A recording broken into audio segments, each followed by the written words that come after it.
একটা মাত্র ছেলে আপনার? হ্যাঁ, তাহলে তো ভীষণ আদরের। অসম্ভব, তাই মানে না? সে সামলানো যাচ্ছে না এত আদর। ছোটবেলাটা কেমন কেটেছে ইন্দ্রনীল? মাছ, মাংস, ডিম সবকিছুর সাথে একটা মার সবসময় মেনুতে থাকতো আর কি। এবং সবকিছু দিয়ে আর কি, মানে বেল্ট, হ্যাঙ্গার, স্কেল, ঠিক আছে।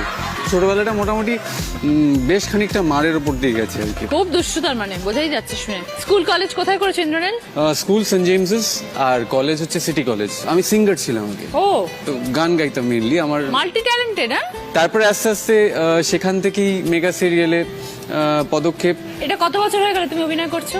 Around 8 years। তুমি ম্যারিড ইন্দ্রনীল? বিয়ে হয়ে গেছে? হ্যাঁ, গুড। একসাথেই থাকো সবাই? এখন একসাথে থাকা হয় না। আচ্ছা, তো বাবা মা আলাদা থাকেন? না, হ্যাঁ, না, বাবা মা আলাদা থাকে এবং মানে আমরাও সামহাও ঝগড়াঝাটি না করে আমরা একটু সুখে শান্তিতে থাকি আলাদা। মানে তুমি আর তোমার